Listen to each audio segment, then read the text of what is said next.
नमस्कार, मी लतिका महाराष्ट्र रेसिपीमध्ये मी तुमचं स्वागत करत आहे। आज मी तुम्हाला कैरी पुदिन्याची चटणी बनवून दाखवत आहे।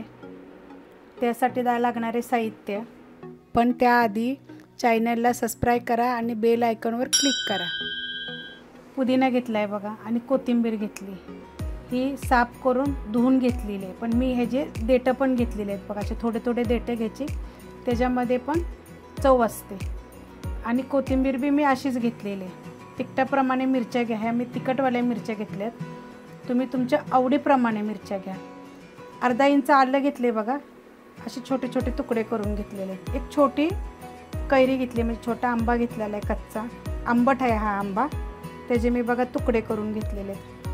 छोटा अर्धा चमचा जिरे घेतलेले, थोडासा कढीपत्ता घेतलेला आहे, एक गड्डी लसूण घेतलेला आहे, काळं मीठ घेतलेलं आहे बघा, एकदम छोटासा तुकडा घेतलेला आहे, आणि हे मी मोठं मीठ घेतलेलं आहे, चवीप्रमाणे घ्या।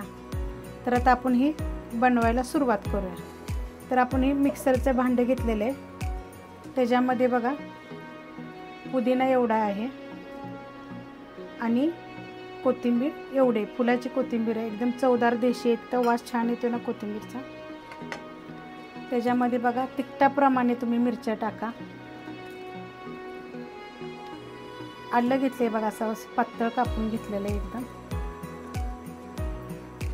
ही काळं मीठ आहे, त्यानं चव चांगली लागते, आणि ही मोठं मीठ आहे।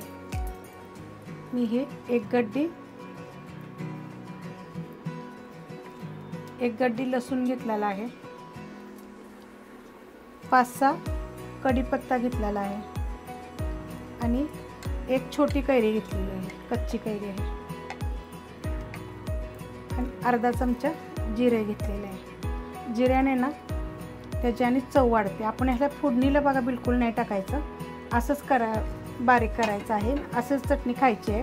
ह्या चटणीचं मी तुम्हाला सांगते, ही तुम्ही ब्रेडला लावून खाऊ शकता, कारण ब्रेड भाजायचा आणि त्याच्यावर लावून खाऊ शकता, भाकरीवर खा, चपातीवर खा, पराठ्यावर खा, तुम्ही भजी बनवली त्याच्यावर डुबवून खा। इतकी चवदार आणि वेगळी अशी ही रेसिपी आहे, तुम्ही करून बघा।